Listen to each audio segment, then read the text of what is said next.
This is Computer Science 305, Programming Languages, and we are continuing the talk on memory locations for variables and how this is actually handled.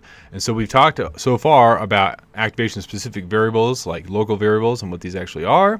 And then we talked about how we allocate activation records through the stack allocation. And then we talked about stacks of activation records, which is what we just got done with. And now we're going to be talking about how do we handle nested function definitions, as well as functions as parameters and long-lived activation records. And so, when we nest functions, right, when we think about typical imperative languages that we've been working with for most of your time here as a student, you've never really had to deal with where we could possibly define functions within functions. It wasn't until we really saw ML that we could do that, or maybe even Ruby with the passing in of a block. So if we have that capability, that means we have to have some other way of handling it, because the typical, just using a stack where we point back to the previous activation or pointing to the activation record in which we had been called from is not going to do the trick for us, right? And so, and when we have languages like ML, Ada, Pascal, Ruby, Python, all these things, we have this capability of these inner functions, and the problem is that these inner functions can not only refer to their own local variables, but they can also refer to the local variables of other functions, usually using the block scoping rule, right? Meaning that whatever block in which they were defined, or any other outer nesting blocks that contain the function that we're describing, the inner function, we can see all the variables of those outer blocks.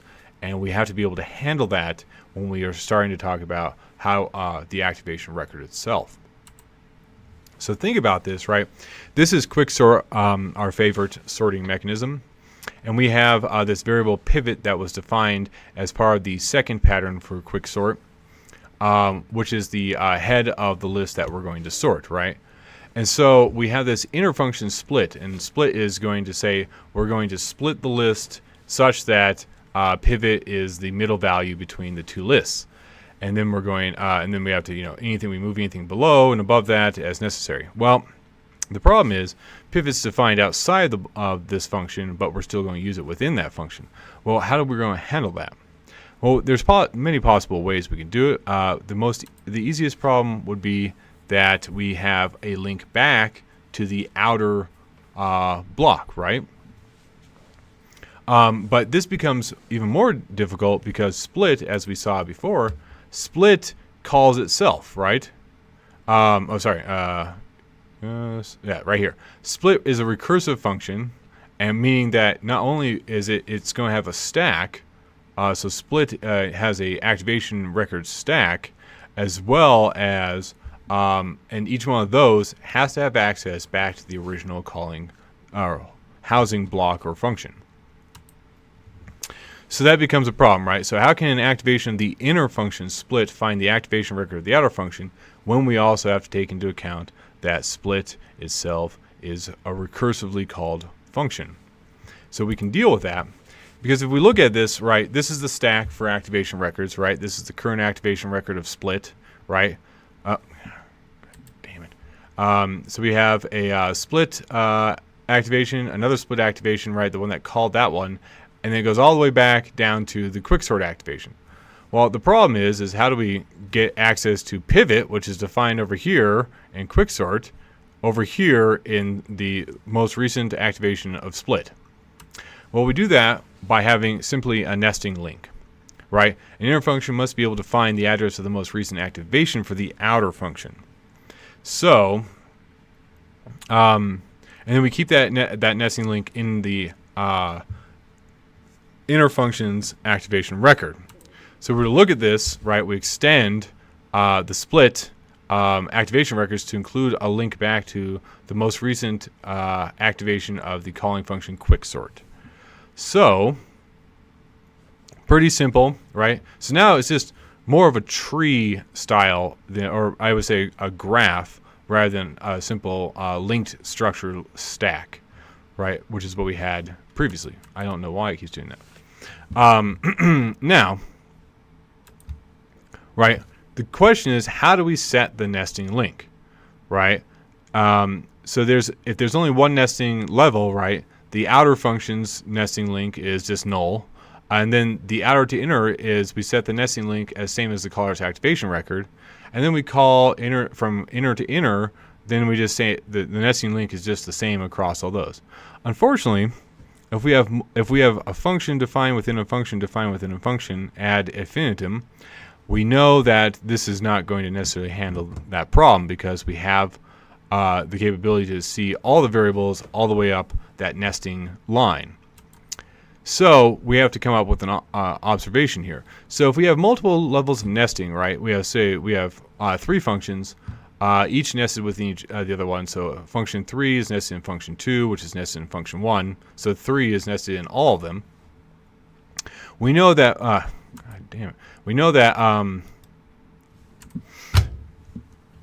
Function 3 has access to the variable v2 and v1 from f1 as well as v3 from function 3. Function 2 has access to variable 2, v2 from function 2 as well as variable v1 from function 1, and of course function 1 only has access to v1.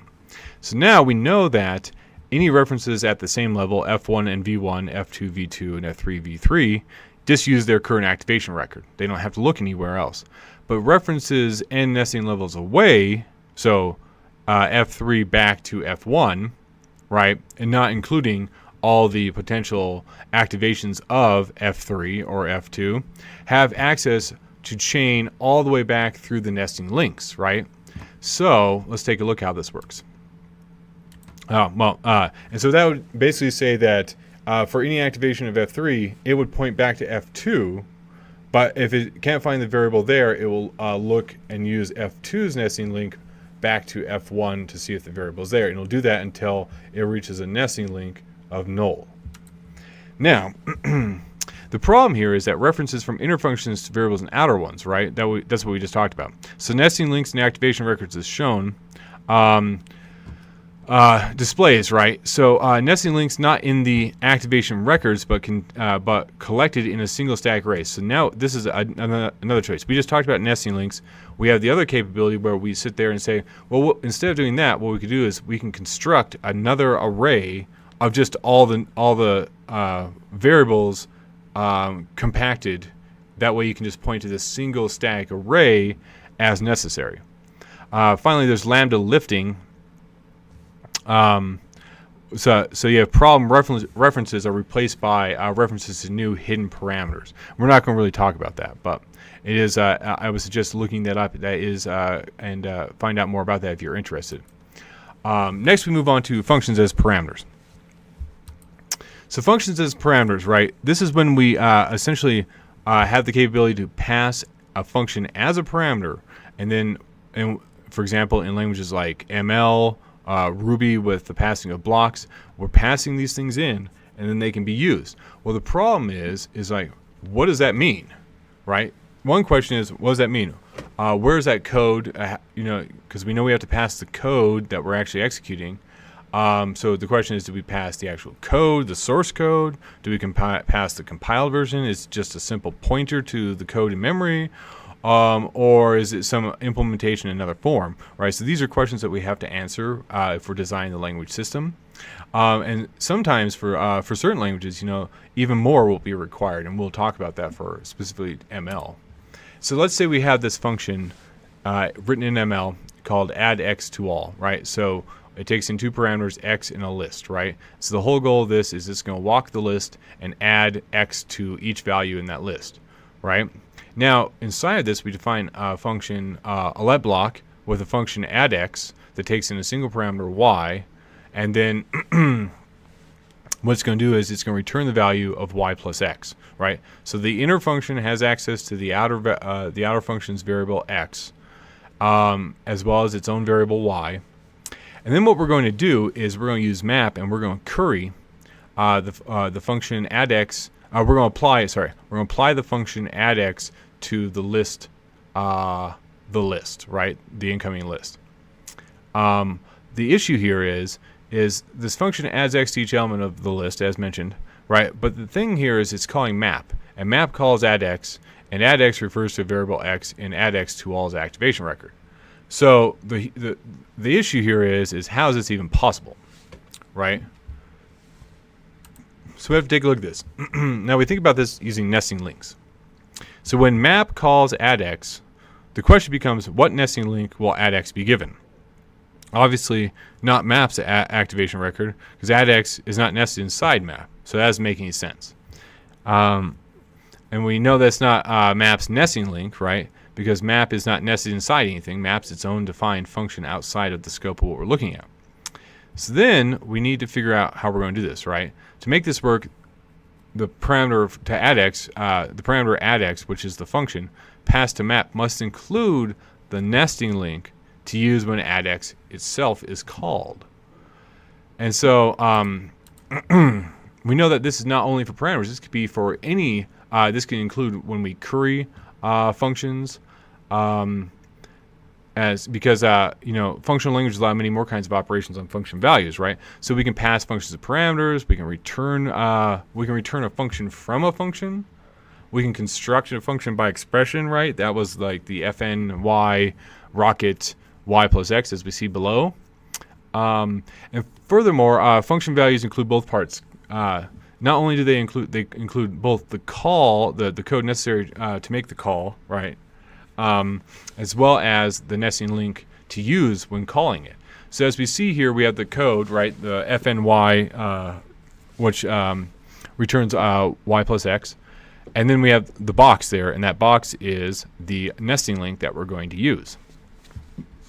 So if we take a look at how this works in an activation record, we have our activation record for add x to all. And essentially what it's going to define is, of course, we define the parameters x in the list, right? And we have our return address for wherever add x to all is going to be returned to. And then add x to all has a null nesting link, right? Because it's not nested with anything. And then it has its previous activation record, which at this time is probably null. And then we have, of course, x, the list, and add x, which are obviously all of the variables. So now we've defined that. So add x is the internal function, right? And that's just going to point to this external, essentially, function that we have, which includes the nesting link, which points back to the activation record that we care about. So now this is the call, right? This is the contents of memory. Remember, memory is dynamic. So it's the contents of memory just before the call to map, right? So we have the variable add x bound to a function value, including code and a nesting link. All makes sense. That's what we're seeing here. Now, the problem with this is that sometimes these activation records, as we just see here, are actually need to be long-lived, and we'll talk about what that means. So this is the extra complication, right? So what happens if a function value is used after the function that created it has returned? For example, we have the function tests here, right? Which we call which we define to be have this block, so you have some value f, right? Which equals the call to function to the fun to add x 3, right? And then uses f, and then calls so in the in block it calls f and with a parameter of 5. So if we take a look at our fun to add x, it's defined as a block, right? So this is different than the add all to x, right? And here what we're doing is we're defining the same add x function inside as an inner function of fun to add x, and that and the in part of the let block is returning the variable housing the function defined as add x, right? And so that's what's being returned. Now, at that point, fun to add x is ended. So we have this function that we just defined, but the owner of it no longer exists, right? So what happened to the value of x, right? Because add x needs x. How's it going to deal with that? Well, we'll take a look at that. Oh, also note that test parameter here is a special value, the empty parentheses. That's the one and only value of type unit in ML. serves as a dummy parameter or placeholder for functions that don't have significant parameters. Bear that in mind. So test this can take in whatever, doesn't care.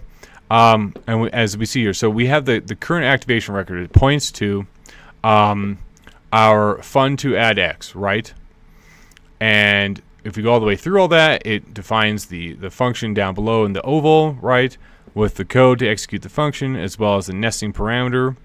And then we have the previous activation record, right, which links back to the return address, which is really, it's linking back to the activation record for test. Okay, so if we were to look at this, over here is the activation record for test, but we're currently in this activation record, which is for fun to add X. And now we're about to return from fun to add X. So when we do that, we return. Now we know that this is still alive, right? In memory, it still exists, and it's still pointing back to this parameter of X3, right? And so that's what F points to, points here, and this points, the current activation record points to the activation record of test. Now note, we haven't gotten rid of anything yet, because we have this problem, right?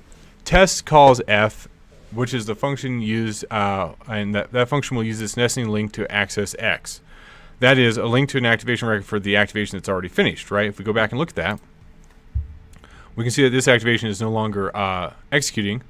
We're back here, and F is pointing to what's effectively add X, and so we have a problem. And if we don't have some way to remedy this in our language system, the deallocation of the activation record when the function returned, as in C, for example, will end up causing all sorts of problems, and essentially you'll have a failure in your execution. So in order to get around this, ML and other similar languages, which can have this problem, came up with a concept called garbage collection. So essentially, if we go all the way back to here, we would keep this activation record in play. It'll be in memory until nothing that is currently active is still pointing to it. So right now, this function is currently being pointed to from here, right, and thus is still active, and keeping this link alive, which is pointing to that activation record. So things stay active in memory until they no longer have any other active record pointing to them. And at that point in time, they can be collected and removed from memory. So that's kind of the goal here. Basically, it's saying that is even when a function returns, there may be links to its activation record that will be used. That means it can't be deallocated if it is until it is unreachable, right? Meaning that as long as we have something pointing to it that is still active and still executing, we cannot get rid of it. Or if there's an entire path, right? If anything that is active points to it, then we know that it can't be deallocated. Garbage collection we cover more in depth in chapter 14 when we're talking about object-oriented stuff, specifically when we talk about Java. So the conclusion. The more sophisticated the language, the harder it is to bind activation specific variables or dynamic variables to memory locations. Why? Because the more sophisticated the language, the more complicated interactions that can occur. So we know that basic static allocation, the first thing that we saw, where we just create the activation record, we only need one of them at a time, we don't have to worry about anything, works with really simple languages like early dialects of Fortran and COBOL. But when we start needing things like recursion and concurrency and potentially nested functions nested within other functions, that's when we start having to get past that, and we have to add more complications. For example, if you just have the base construct of a function that's active only when it's being executed, so from call to return, but can have recursion, then we can use simple stack allocation like we have in C. Or, but then if we start adding in the capability for functions that could be returned, or other things. We have to start adding in nesting links to allow nested functions. We have to have the ability to keep activation records alive until they're no longer needed, and we need garbage collection. In order to handle the capability to pass functions around and treat them like first-class objects. Anyway, that's it for memory locations for variables. Our next lecture will be on Java, the initial lecture on Java. I'm hoping everyone will watch that, even though you all know Java. It might be something that you may have forgotten about. That could be in there. Anyway, I look forward to seeing you all in class. Have a great day.